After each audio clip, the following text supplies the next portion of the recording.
हाँ, तो हमारे प्रिय छात्रों, आशा करता हूँ कि आप लोग अच्छे से पढ़ रहे होंगे, अपने एग्ज़ाम की तैयारी कर रहे होंगे। तो चलिए हमारा फ्यूल और लुब्रिकेंट, ईंधन और स्नेहक का एक पहला वीडियो हमने बता दिया, उसमें ईंधन क्या होते हैं, ईंधन की क्या विशेषताएँ होती हैं, उसके बारे में हम लोगों ने बात कर लिया था। तो आज हम आगे बात करते हैं, ध्यान दीजिए, 1 नंबर में क्वेश्चन पूछा जा सकता है कि किसी भी ईंधन का दहन वो कौन-सी प्रक्रिया है? तो ध्यान दो, जैसे मान लिया हमने लिया है कोयला, क्या लिया बेटा? कोयला यानी कि कार्बन, है ना? कोक या कोयला इसे कहते हैं। इसको आप जला रहे हो यानी O2 से रिएक्शन कर रहे हो। किससे रिएक्शन कर रहे हो? बर्निंग मतलब एयर में बर्निंग का मतलब ऑक्सीजन से रिएक्शन। क्या बनेगा? Carbon dioxide. क्या बनेगा? कार्बन डाइऑक्साइड और साथ में क्या निकलता है? Heat plus light. क्या निकलता है? हीट प्लस लाइट, यानी कि प्रकाश तथा ऊष्मा उत्पन्न होती है। तो यहाँ पे ध्यान दो, कार्बन के साथ ऑक्सीजन जुड़ गया तो कैसी प्रक्रिया है? ऑक्सीकरण। क्या नाम है इसका? ऑक्सीकरण, यानी कि ऑक्सीडेशन। क्या है? ऑक्सीडेशन की ये प्रक्रिया है। तो यानी कि ईंधन का दहन यानी ईंधन का जलना कौन सी प्रक्रिया है? ऑक्सीकरण क्रिया। ये बात आप ध्यान रखिएगा। अब आदर्श ईंधन की विशेषताएं मैंने कल आपको बताई थी कि वो सस्ते होने चाहिए, उनका भंडारण किया जा सके अधिकतम दिनों से, स्थानांतरण एक स्थान से दूसरे जगह पे ट्रांसपोर्ट ईजी हो, उनका उष्मीयमान अधिक होना चाहिए और उनके जलाने पर कोई विषैली उत्पाद ना बन रहा हो या धुआं ना बन रहा हो, उसको हम कहते हैं आदर्श ईंधन। अब हम बात करते हैं उष्मीयमान की बात करेंगे। किसकी बात करेंगे? उष्मीयमान क्या होता है, तो ध्यान दो, यानी कि उष्मीयमान या इसी को कहते हैं कैलोरी मान। क्या कहते हैं? कैलोरीफिक मान, कैलोरीफिक वैल्यू। इंग्लिश में इसका क्या नाम है? Calorific value. चलो ध्यान दो, उष्मीय मान क्या है? जैसे जब आप किसी ईंधन को जला रहे हो, जैसे मान लो हमने कोई ईंधन लिया, 1 ग्राम ईंधन लिया है, उसका जब पूर्ण दहन हो जाता है, किसी ईंधन के पूर्ण दहन से जो ऊष्मा उत्पन्न होती है उसी को हम क्या कहते हैं? उष्मीय मान कहते हैं। क्या कहते हैं? उष्मीय मान यानी कि कैलोरीफिक वैल्यू कहते हैं। किसी ईंधन का पूर्ण रूप से दहन हो जाने से जो ऊष्मा उत्पन्न होती है उसको हम कहते हैं उष्मीय मान। क्या कहते हैं? उष्मीय मान, यानी किसी 1 ग्राम ईंधन के पूर्ण दहन से, किसे? कंप्लीट बर्निंग से जो ऊष्मा उत्पन्न होती है उसी को हम क्या कहते हैं? उष्मीय मान। बहुत आसान है, इसमें घबराने की कोई बात नहीं है। कैलोरीफिक वैल्यू किसे कहते हैं? उष्मीय मान इसको कहते हैं हिंदी में। तो कोई भी ईंधन आप ले लिए, जैसे आपने कोयला ले लिया, लकड़ी ले लिया, 1 ग्राम ले लिया, उसको पूर्णतः जलाने से जो ऊष्मा उत्पन्न होती है उसको क्या कहते हैं? उष्मीय मान। अब हम बात करते हैं उष्मीय मान सबसे ज्यादा किसका होता है, तो ध्यान देना, उष्मीय मान सबसे ज्यादा होता है हाइड्रोजन का। किसका होता है? हाइड्रोजन का उष्मीय मान, यानी कैलोरीफिक वैल्यू सबसे ज्यादा होती है। डाटा लिखा हुआ गया है। उसके बाद एलपीजी का होता है 50 किलो जूल पर ग्राम, और फिर मेथेन का होता है, इसको आप प्राकृतिक गैस कहते हो। फिर केरोसिन का होता है, उसके बाद चारकोल का, फिर लकड़ी का होता है। ध्यान दीजिए, तो 1 ग्राम ईंधन के पूर्णतया दहन से, यानी कि heat obtained by complete burning of 1 gram of fuel, that is called calorific value of that fuel। यानी किसी ईंधन के 1 ग्राम को पूर्णतया जलाने पर जो ऊष्मा उत्पन्न होती है वह उस ईंधन की क्या कहलाती है? उष्मीय मान कहलाती है। अब उष्मीय मान का जो इकाई होता है, ध्यान दीजिए, किलो जूल पर किलोग्राम हो सकता है, या जूल पर किलोग्राम हो सकता है, या कैलोरी पर किलोग्राम हो सकता है, या कैलोरी पर ग्राम हो सकता है। तो ये इसकी इकाई है। अब उष्मीय मान 2 प्रकार के होते हैं, एक होता है उच्च उष्मीय मान और एक होता है निम्न उष्मीय मान, यानी high calorific value and low calorie. उच्च उष्मीय मान मतलब जब किसी इकाई ईंधन को वायु या ऑक्सीजन के साथ पूर्णतः उनका दहन किया जाता है, तो जो उत्पाद बनता है उसको कुछ देर के लिए ठंडा करने के लिए रख देते हैं कमरे के ताप पर। ठंडा होने पर जो ऊष्मा उत्सर्जित होती है उसी को हम क्या कहते हैं? उच्च उष्मीयमान। ये बात आप ध्यान रखिएगा। उच्च उष्मीयमान में पदार्थ की, यानी जो ईंधन की गुप्त ऊष्मा को भी सम्मिलित कर लिया जाता है। अब हम बात कर लेते हैं निम्न उष्मीयमान। निम्न उष्मीयमान यानी कि इसका एक नाम और है लो कैलोरीफिक वैल्यू। क्या नाम होगा भाई? लो कैलोरीफिक वैल्यू, यानी एलसीवी। क्या होगा? एलसीवी, या इसी को कहते हैं एनसीवी, यानी नेट कैलोरीफिक वैल्यू। क्या है भाई? Net calorific. अब फिर परिभाषा ध्यान से सुनिए कि किसी इकाई ईंधन को जब हम वायु या ऑक्सीजन की उपस्थिति में जब उसका पूर्णतः दहन करवाते हैं, तो जो उत्पाद हो रहा है उसको हम निष्कासित होने देते हैं। क्या होने देते हैं? उत्पाद को निष्कासित होने देते हैं। तो उस जो ईंधन जो ऊष्मा उत्सर्जित करता है उसको हम कहते हैं निम्न उष्मीय मान। क्या कहते हैं? निम्न उष्मीय। यानी अब यहाँ पर क्या हो रहा है, देखो ध्यान से, उत्पाद निष्कासित हो रहा है। क्या हो रहा है? उत्पाद, बस इतना ही अंतर है, ध्यान दीजिए। इसमें और इसमें इतना अंतर है कि हम इसमें क्या कर रहे हैं कि जो हमारा उत्पाद हो रहा है उसको हम ठंडा होने दे रहे हैं और उसका भी जो ऊष्मा उत्सर्जित हो रही है उसको भी हम देख रहे हैं, ले रहे हैं। तो उसको हम कहते हैं उच्च उष्मीय मान। और निम्न उष्मीय मान में जो उत्पाद बन रहा है उसको हम निष्कासित होने दे रहे हैं, और जो ईंधन से हमें ऊष्मा मिल रही है उसको हम कहते हैं निम्न उष्मीय मान, या नेट कैलोरीफिक वैल्यू, या लो कैलोरीफिक वैल्यू। आशा करता हूँ आपको समझ में आया होगा। इसके और इसके में रिलेशनशिप क्या है? LCV equal HCV minus latent heat यानी गुप्त उष्मा। एक चीज और, निम्न उष्मीय मान में गुप्त उष्मा जो मान लीजिए भाप की गुप्त उष्मा को सम्मिलित नहीं किया जाता है, तो जल जो भाप बन चुका है, तो LCV बराबर क्या होता है, HCV में से क्या कर दीजिए उसको गुप्त उष्मा यानी लेटेंट हीट गुप्त उष्मा को क्या कर देते हैं माइनस। ठीक है ना। तो अब हम बात करते हैं उच्च उष्मीय मान और निम्न उष्मीय मान में क्या अंतर था। देखिए उच्च उष्मीय मान में हमने आपको क्या बताया कि जब किसी ईंधन की इकाई मात्रा को लेकर के ऑक्सीजन या कह लीजिए कि वायु की उपस्थिति में पूर्णतः जब उनका दहन कराते हैं तो जो उत्पाद बनता है उसको कमरे के ताप पर कुछ देर के लिए ठंडा करने के लिए छोड़ दिया जाता है, तो जो कुल ऊर्जा उत्सर्जित होती है, जो कुल उष्मा निकलती है, उसी को हम क्या कहते हैं उच्च उष्मीय मान, है ना। इसमें पदार्थ की या भाप की गुप्त उष्मा को भी सम्मिलित किया जाता है। अब हम बात कर लेते हैं निम्न उष्मीय मान यानी लो कैलोरीफिक वैल्यू, या इसी को नेट कैलोरीफिक वैल्यू कहा जाता है। इसमें पदार्थ की गुप्त उष्मा को नहीं लिया जाता है। जब किसी इकाई ईंधन को पूर्णतः दहन कराया जाता है तो जो उसमें उत्पाद उत्पन्न हो रहे हैं उसको हम निष्कासित कर देते हैं, है ना।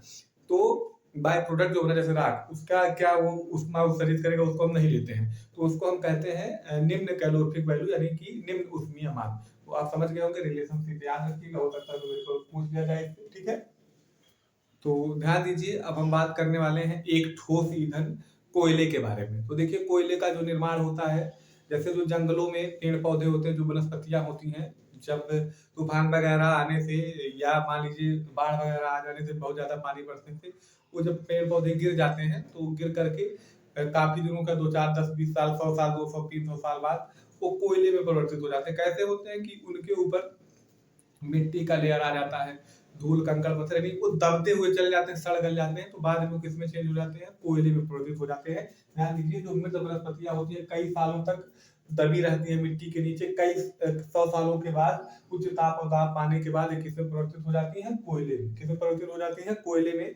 अब हमारा कोयला एक बहुत अच्छा ईंधन है, आप लोग जान ही रहे हो। अब हम आप बात करेंगे कोयले के प्रकार, कितने प्रकार का कोयला पाया जाता है। तो ध्यान दीजिए जो कोयला, हाँ, इस प्रक्रिया को कार्बनीकरण कहते हैं। क्या कहते हैं कार्बनाइजेशन, इसको याद रखिएगा। इस प्रक्रिया को क्या कहते हैं, जो मृत वनस्पतियां कई सालों तक, कई हजार सालों तक या कई 100 सालों तक दबी रहती हैं, उच्च ताप और दाब पा करके किस में परिवर्तित हो जाती है कोयले में। इस प्रक्रिया को क्या कहते हैं कार्बनीकरण। क्या कहते हैं बच्चों कार्बनीकरण। तो मैं ऐसे ही आसान भाषा में आपको पूरा ही चैप्टर समझा रहा हूँ, ध्यान से बने रहिए और अपने दोस्तों को भी शेयर कर दीजिए, सब्सक्राइब कर लीजिए, एग्जाम में बहुत हेल्पफुल होगा आपका चैनल। तो ये 4 प्रकार के कोयला पाए जाते हैं प्रकृति में, पीट, लिग्नाइट, बिटुमिनस और एंथ्रासाइट। तो ध्यान देना, इसमें पूछे जाएंगे आपसे 1 मार्क्स के क्वेश्चंस। जैसे देखो ध्यान से, पीट में 40 से 50% कार्बन, कितना 40 से 50% कार्बन पाया जाता है। और लिग्नाइट की बात करें, इसमें 50 से 60% कार्बन, कितने 50 से 60% कार्बन। और बिटुमिनस की अगर मैं बात करूं तो बिटुमिनस में पाए जाते हैं 60 से 80%, कितना 60 से 80%। और एंथ्रासाइट में पाया जाता है 80 से 95%, कितना 80 से 95%। तो सबसे ज्यादा या जो सबसे उत्तम कोयला माना जाता है वो किसको माना जाता है एंथ्रासाइट का। किसको माना जाता है एंथ्रासाइट को सबसे उत्तम कोयला माना जाता है। और सबसे ज्यादा उपलब्ध जो कोयला है वो याद लीजिए बिटुमिनस है। तो इसको याद रखिएगा, ये सबसे ज्यादा उपलब्ध है, सबसे ज्यादा उपलब्ध ये है, सबसे ज्यादा अवेलेबल यही है। और सबसे अच्छी क्वालिटी का कोयला कौन सा है एंथ्रासाइट, सबसे उत्तम। और कार्बन की मात्रा सबसे कम किसमें पाई जाती है पीट में। ये भूरे रंग का होता है, ये गहरे भूरे रंग का होता है। लिग्नाइट के लिए एक बात और हम आपको बता दें, ये जो लिग्नाइट होता है, ये लिग्नाइट ये स्वतः जल जाता है, इसे जलाने की आवश्यकता नहीं होती है। कभी कभी आप देखते हो कि खदानों में आग लग जाती है, तो किसकी वजह से लगती है लिग्नाइट की वजह से। किसकी वजह से बच्चों लगती है लिग्नाइट की वजह से। लिग्नाइट क्या हो जाता है स्वतः जल जाता है, ठीक है। तो ये बात आप याद रखिएगा, ये भूरे रंग का, ये गहरे भूरे रंग का। और बिटुमिनस आपका 60 से 80%, ये सबसे सर्वाधिक उपलब्ध कोयला है। और सबसे उत्तम कोयला आपका कौन सा है एंथ्रासाइट। एंथ्रासाइट जो कोयला होता है ये धीरे धीरे जलता है, लेकिन धीरे धीरे परंतु देर तक जलता है और अच्छी उष्मा देता है ना। अपस्फोटन यानी नॉकिंग की, तो ध्यान दो बहुत आसान है, कुछ करना नहीं है, बस इतना जानना को, जैसे कोई ईंधन है जो पूरी रूप से नहीं जला हुआ है, यानी उसका कंप्लीट कंबस्चन नहीं हुआ है। जब कोई ईंधन है जो पूर्ण रूप से वो नहीं जला हुआ है, उसका पूर्ण रूप से दहन नहीं हुआ है, तो उससे एक धात्विक ध्वनि उत्पन्न होती है, उससे एक ध्वनि उत्पन्न होती है, विस्फोटक ध्वनि आप कह लीजिए, तो उसको हम कहते हैं अपस्फोटन। क्या कहते हैं? अपस्फोटन, यानी कि पूर्ण रूप से या नियमित रूप से पूर्ण रूप से दहन नहीं हुए ईंधन से जो ध्वनि उत्पन्न होती है उसको हम क्या कहते हैं? अपस्फोटन। क्या कहते हैं? अपस्फोटन। अब अपस्फोटन रोधी, अपस्फोटन रोधी, इसको याद रखना, अपस्फोटन रोधी यानी कि एंटी नॉकिंग, अपस्फोटन यानी नॉकिंग, एंटी नॉकिंग की अगर हम बात करें कि जो स्फोटन को रोकते हैं, अपस्फोटन को रोकते हैं, तो देखिए गैसोलीन से जब हम कुछ पदार्थ, जैसे कि एक कॉमन पदार्थ है टेट्राएथिल लेड, क्या है? टेट्राएथिल लेड, इसको मिला देते हैं तो अपस्फोटन रुक जाता है ना? अपस्फोटन क्या हो जाता है? रुक जाता है। तो इसीलिए टेट्राएथिल लेड और गैसोलीन के मिश्रण को हम क्या कहते हैं? Anti knocking agent. क्या कहते हैं? एंटी नॉकिंग एजेंट, अपस्फोटन रोधी पदार्थ हम इसको कहते हैं। तो आशा करता हूँ समझ गए अपस्फोटन क्या है, कि पूर्ण रूप से ऐसे ईंधन जिनका पूर्ण रूप से दहन नहीं हुआ, उनसे एक ध्वनि उत्पन्न होती है जिसको हम कहते हैं अपस्फोटन या नॉकिंग कहते हैं। नॉक हुआ ना, नॉकिंग करना नहीं, जैसे मान लीजिए आपके दरवाजे में कोई नॉक कर रहा है, यानी ध्वनि उत्पन्न कर रहा है, तो ऐसे अपस्फोटन है। अपस्फोटन का मतलब क्या होता है कि जो ईंधन पूर्ण रूप से दहन जिनका नहीं हुआ नियमित रूप से, उनसे एक ध्वनि उत्पन्न होती है, उसको हम कहते हैं अपस्फोटन यानी नॉकिंग।